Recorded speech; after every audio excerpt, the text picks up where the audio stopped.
I gotta be honest, I haven't paid full price for an international flight in over 4 years.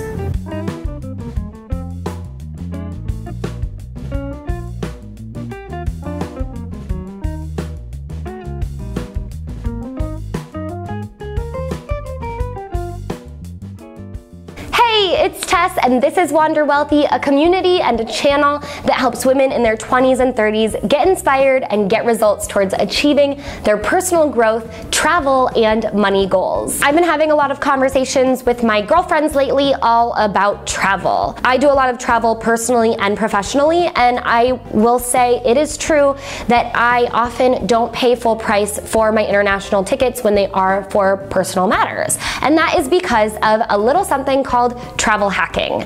Now, before you freak out, I know you probably know someone or know someone who knows someone and have heard through the grapevine that travel hacking is applying for a bunch of credit cards and card cycling and all this stuff that you just can't keep your head on straight. And I'll say, yes, that is true to a certain extent. And although it is, that's not what you're gonna learn about today. You're just gonna learn about how to apply for a credit card that will offer a rewards bonus so that you can find cheap airline tickets.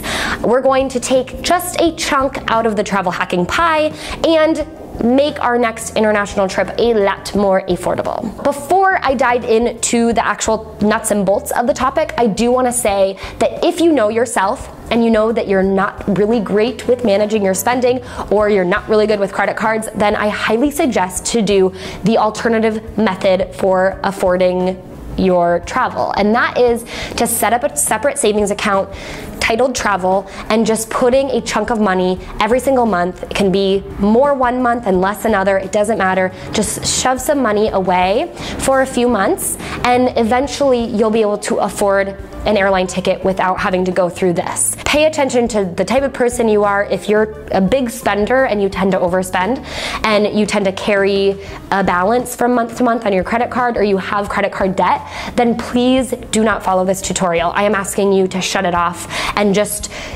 save some money in a savings account and use that money to purchase your ticket. Now, if you manage your money very well and you never carry a balance from month to month, then this is a great travel hacking overview for you. I work with my clients one-on-one, and as a bonus, we often go through this learning module of how to get really affordable international flights using credit cards. But before they can do that, I make them absolutely promise to me that they will never spend money just to get the points, and they will never carry a balance from month to month. So they'll do this very strategically and very smart. And if they can do that, then we dive into this lesson. The last thing I wanted to say before I go through the overview is travel hacking can come with a lot of nuances. So if you want, I'm going to be doing a more full-length tutorial on how to actually go about this travel hacking process. And it's going to be in my private Facebook group called Wander Wealthy. Go to wanderwealthy.com/FB and I will send you a message in Facebook inviting you to the group. And the only reason I do that is because I want to know you're seriously committed to wandering wealthy. And if you are, then come on in, girl. There's a bunch of other ladies there hanging out, and I deliver some exclusive content like these longer full-length tutorials on how to do some of these things in your life. All right, let's dive in. First things first, I want to cover what is travel hacking and how do you use credit cards in order to get cheap flights. This is how it goes.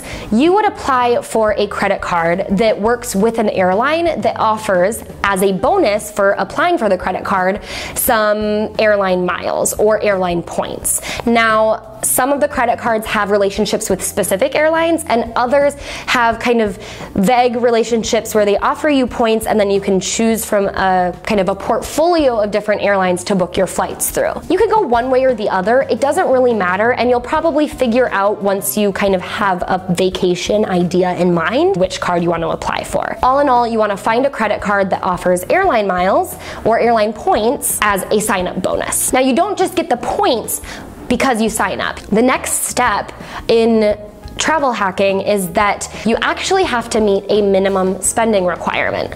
So what this means is you have a certain period of time, usually between 2 months and 4 months, to meet your minimum spending requirement, usually between, I think it's usually $2,000 to anywhere $4,000. It can vary between credit cards, so you want to pay close attention to what the length of time and minimum spending requirement is for the credit card that you're looking at or the credit cards that you're comparing. The reason being is that you have to spend, say, $2,000 within 2 months or you don't get the points.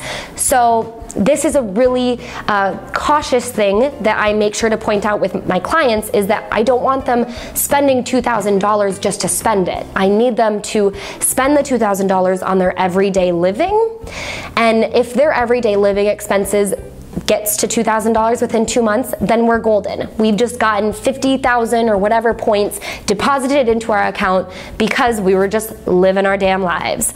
All right, so that's the whole cautionary tale that I tell, because not everyone approaches it that way, and they'll just spend, and then they end up in credit card debt, and now we're in this whole cycle of debt that we didn't want to get into in the first place. Oh, but we got a free trip that wasn't actually free, because now you're paying interest on it. Make sure that you can spend and meet the minimum requirements based on just how much it costs for you to live your life.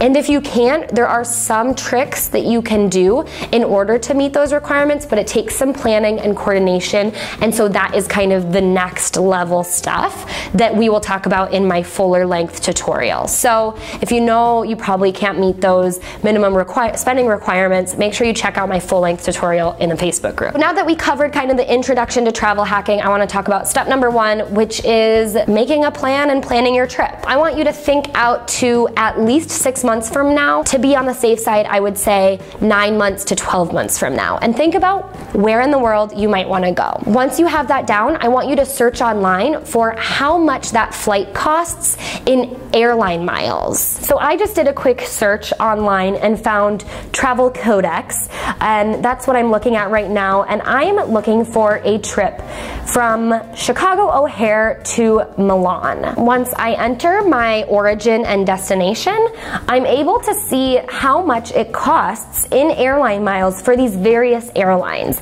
And as you can see here, American Airlines, United, and Delta are all about 30,000 points in economy for a one-way ticket. This gives you a good idea of how much your flight will cost in airline points in order to get to your destination and back. The reason you want to do this is you want to see how much it's going to cost per airline, so then you can narrow down which cards you're going to be looking at. Now, there are some professional travel hacking bloggers out there. They are constantly keeping you up to date on which cards are the best to apply for, the best bang for your buck, or will give you the highest bonus for each of the particular airlines, and I would highly suggest following them either on Twitter or just following their blogs, and I will link them below. They're one of my favorite resources, and they just keep you in the know of what cards to apply for that are offering the best bonuses per airline. What you want to do is, when you look at these different cards, you do want to keep an eye on how much the bonus is. Usually they're fairly comparable to offer you a bonus for a full round trip flight, or at least almost get you there. Step 2 was to look at the cards with the airline bonuses, but step 3 is to compare them based on 2 things: the minimum spending requirement and the annual fee. Now, some annual fees are negotiable, or they'll just say the first year you don't have to pay an annual fee, and those are awesome cards to have. Some, however, just make you pay an annual fee, so you have to decide if it's worth it or not. If you have questions about this, of course, you can ask them in my Facebook group, and I will do the due diligence of researching the card and letting you know which one I think is the best option. Then when you look at the minimum spending requirement, of course, I would say try to find one that makes you spend the least amount per month. That spending requirement is calculated based on 2 things. First is how many months you have to spend the money, and the second is how much you have to spend. So if it's a spending requirement of $4,000 in 2 months, then you have to spend $2,000 per month. Is that realistic for you? Yes or no? Some are $3,000 in 3 months, so that's $1,000 per month to put on your card. For some people, especially if you live in Chicago, that's a lot more realistic. So look at those spending requirements and just divide the total amount you have to spend by the number of months and see which one requires you to spend the least amount of money, and then make sure you compare how many points you get for those expenses. And there's a lot of card calculators out there, and I'm sure the guys that I linked below also have comparisons to show you which cards, again, give you the most bang for your buck. The fourth thing you need to make sure you do when you are credit card travel hacking is to follow my rules. And those are two things. One, do not spend money on things you can't afford, and only spend on the expenses that you have when you're living your everyday life.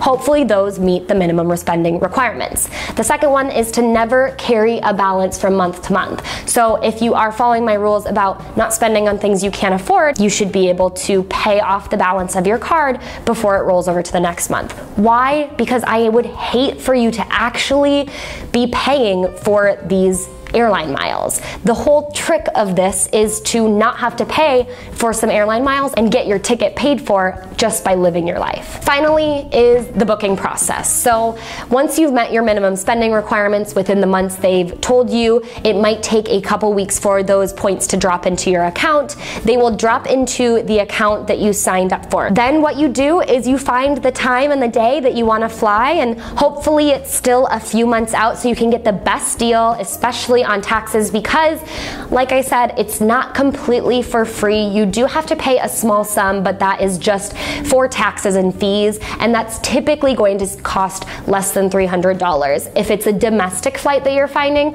it could cost as little as $25. And that's pretty much it. That is the whole process of applying for a awards credit card and booking your flight. Now, if you have additional questions, you can leave them in the comments below, or you can join the Facebook group and I will be able to get back to you as soon as possible. And you can also check out the tutorial because I'll be addressing a lot of the additional questions that come up when we talk about travel hacking, like how does this impact your credit score? And that's pretty much it. If you liked this video, give it a thumbs up so I know to make more travel videos. If you like me and you liked this channel, go ahead and subscribe. You'll hear more about money, personal growth, and travel, and I will see you next time. Until then, I hope you wander wealthy.